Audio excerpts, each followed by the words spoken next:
लगभग लोगों को 15 से 20 दिनों से लगातार इंतजार चल रहा था कि पाकिस्तान के ऊपर हमला कब होगा। आज वो शुभ घड़ी आ गई है और पाकिस्तान के ऊपर भारतीय सेना ने इतना ताबड़तोड़ हमले किए हैं कि लगभग उनके 9 आतंकी ठिकानों और अड्डों को पूरी तरीके से नेस्तनाबूद कर दिया है और उन सभी आतंकवादियों को जहन्नुम पहुंचा दिया है जिन आतंकवादियों ने उन निर्दोष लोगों की हत्या की थी, पहलगाम की घटना को अंजाम दिया था। और ये उन लोगों के लिए भी एक जवाब है जो भारत में ही बैठकर अपने प्रधानमंत्री की खिलाफत कर रहे थे कि मोदी पाकिस्तान के ऊपर हमला क्यों नहीं कर रहे हैं, पाकिस्तान के ऊपर हमला क्यों नहीं कर रहे हैं। तो उनके लिए भी एक ये जवाब है कि पाकिस्तान के ऊपर हमला हुआ भी है और पूरी रणनीति के साथ हमला हुआ है और पाकिस्तान के ऊपर भारत की नौसेना, वायुसेना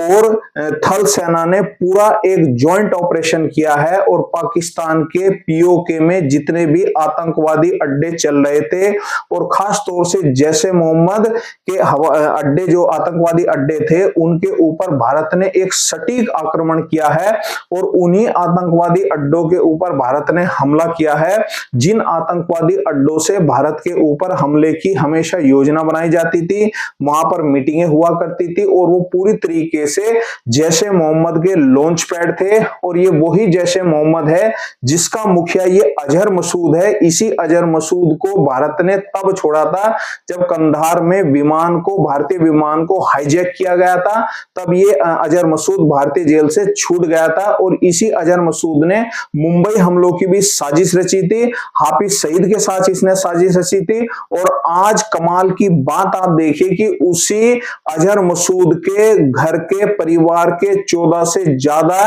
परिवार के लोगों की इसमें मारे गए हैं और वही आज अजहर मसूद जो हैं वो रोता और गिड़गिड़ाता हुआ दिखाई दे रहा था कि उनकी जगह, मेरे परिवार की जगह, मेरे बच्चों की जगह अब मैं मर जाता। तो आज भारतीय सेना ने अपने पराक्रम, अपना एक पूरे शौर्य को जो है परिचय दिया है और उन्हीं अड्डों के ऊपर भारतीय सेना ने हमला किया है जिन अड्डों से जो है वो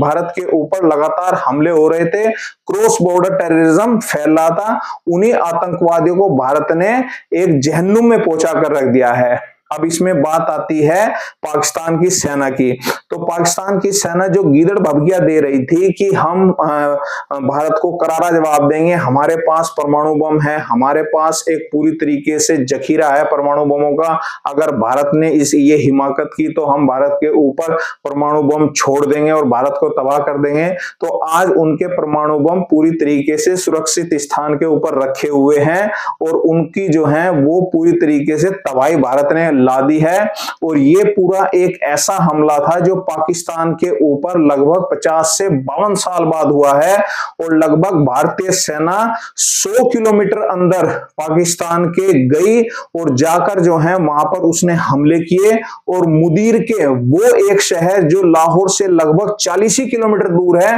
वहां भारतीय सेना ने हमले किए, वहां पर मिसाइलें दागी, रॉकेट दागे और पूरी तरीके से उन आतंकवादी अड्डों को तबाह कर दिया, नेस्तनाबूद कर दिया। तो ये भारतीय सेना का एक ऐसा पराक्रम हुआ है कि पिछली बार जब सर्जिकल स्ट्राइक हुई थी तो वो सिर्फ सर्जिकल स्ट्राइक जो हुई थी वो बॉर्डर के आसपास ही हुई थी, लेकिन इस बार ये लगभग 50 से 52 साल बाद ऐसा हुआ है कि भारत ने पाकिस्तान के लगभग 100 किलोमीटर अंदर जाकर जो है इस घटना को और इस पूरे ऑपरेशन को अंजाम दिया है। और ये भारत के लिए भी एक नया भारत है ये, और इस नए भारत में बिल्कुल पूरी तरीके से किसी भी आतंकवाद को सहन करने की, बर्दाश्त करने की कोई गुंजाइश नहीं है। और प्रधानमंत्री मोदी ने मन से इस बात को साफ कर दिया था कि वो कल्पना से भी परे उनको सजा दी जाएगी और आज वही हुआ है कि रात के लगभग 1:30 बजे जब पाकिस्तानी और आतंकवादी पूरी तरीके से नींद में सोए हुए थे तो भारतीय सेना ने, भारतीय वायुसेना ने पूरी तरीके से राफेल के साथ जो है उनके ऊपर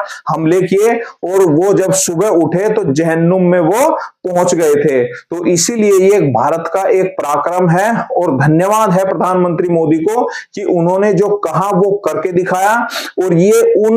भारत में बैठे लोगों के लिए भी एक जवाब है कि जो बार बार इस बात को पूछ रहे थे कि मोदी हमला कब करेंगे, पाकिस्तान ने इतनी बड़ी हिमाकत की है, लोगों को मार दिया है, मोदी कुछ नहीं कर रहे हैं। तो सारी चीजें बताकर नहीं होती है, एक प्लानिंग के साथ होती है। भारत ने पूरी तरीके से प्लानिंग की और भारत ने एक कमाल आप देखिए कि भारत ने जिस डेट को, जिस तारीख को चुना 7 तारीख को, उसी दिन भारत ने भारत में पूरी तरीके से मॉक ड्रिल करवाई और मॉक ड्रिल करवा के एक तरफ अपने लोगों को सतर्क भी कर दिया और दूसरी तरफ जो है पाकिस्तान को उलझा दिया कि भारत तो अभी मॉक ड्रिल ही कर रहा है, लेकिन भारत ने उस मॉक ड्रिल के पीछे पाकिस्तान के बिल्कुल परखच्चे उड़ा दिए, उनको नेस्तनाबूद कर दिया और पूरी तरीके से उन आतंकवादी ठिकानों को बर्बाद कर दिया। और ये वही आतंकवादी ठिकाने हैं जिन ठिकानों से जो है लगभग 26/11 जो मुंबई हमला हुआ था, उन्हीं ठिकानों से इस मुंबई हमले को भी अंजाम दिया गया था। और ये पाकिस्तान की सेना जो बार बार इस बात को कह रही थी कि हमारे पास परमाणु बम है, उनके परमाणु बम पूरी तरीके से सुरक्षित रखे हुए हैं, उनका कोई काम नहीं आया है। और पाकिस्तान की सेना अब ये गीदड़ भभकियां जो दे रही थी, अब वो गीदड़ भभकियां भी उनकी नहीं चलेंगी। अब दूसरा इसमें पाकिस्तान की सेना के साथ एक संकट ये खड़ा हो गया है कि पाकिस्तान की सेना को उधर अब तालिबान यानी अफगानिस्तान के साथ जो पाकिस्तान का बॉर्डर लगता है, वहां पर भी तालिबान ने इनको पूरी तरीके से हिट किया हुआ है। वहां भी पाकिस्तान की सेना के ऊपर तालिबान के द्वारा हमले किए जा रहे हैं। इसलिए पाकिस्तान के लिए मजबूरी हो गई है कि भारत के बॉर्डर से जो पाकिस्तान की सेनाएं हैं, उसकी कुछ कंपनियों को पाकिस्तान को मजबूरन जो है वो अफगानिस्तान के बॉर्डर के ऊपर लगाना पड़ रहा है। तो इसीलिए अब ये जो सेना का मूवमेंट पाकिस्तान के हो रहा है भारत की बॉर्डर से अफगानिस्तान के बॉर्डर पर, ये भारत के लिए एक अच्छी भी खबर है कि पाकिस्तान के अधिकतर सैनिक जो हैं वो अफगानिस्तान के बॉर्डर के ऊपर एक्टिव हो जाएंगे और इधर भारत पूरी तरीके से निपटने में इनको सक्षम होगा। और ये आप मान के चलिए इस बात को कि ये जो वॉर एक तरीके से शुरू हो गया है, भारत ने इसको जो जवाब दिया है, अब पाकिस्तान भी कुछ ना कुछ इसमें मिस एडवेंचर जो है करने की कोशिश करेगा, हरकत करने की कोशिश करेगा। क्योंकि एक गरीब जो आदमी होता है वो कुछ नहीं कर पाता, लेकिन उसके बावजूद भी वो जरूर कुछ ना कुछ पीछे से हमला करने की कोशिश करता है। तो पाकिस्तान कुछ ना कुछ इसमें मिस एडवेंचर करने की कोशिश करेगा और मिस एडवेंचर करने के बाद भारत इस युद्ध को जो है पूरी तरीके से एस्केलेट करेगा, इसको बढ़ाएगा। और अगर पाकिस्तान ने ऐसा मिस एडवेंचर करने की कोशिश की तो दोबारा उसको भारत की ओर से बहुत एक कड़ा और करारा जवाब दिया जाएगा, ठोस जवाब दिया जाएगा, जिससे जो है अब ये युद्ध पूरी तरीके से बढ़ने की स्थिति में भी आ सकता है। तो इसीलिए सभी हमारे भारतीय वासियों से इस बात की अपेक्षा है और ये बात है कि पूरी तरीके से सब लोग सतर्क रहें। और आज की रात तो भारत के और पाकिस्तान दोनों के लिए ही बहुत एक अहमियत की रात है, क्योंकि इसमें कुछ भी दोनों ओर से कुछ भी हो सकता है। तो इसलिए सभी को सतर्क रहने की आवश्यकता है और पूरे भारतीय लोगों से हमारी एक यही रिक्वेस्ट है कि वो अपने आप को पूरी तरीके से बचाव की स्थिति में बनाए रखें और अपने आप को सतर्क रखें और दुश्मन से सचेत रहें।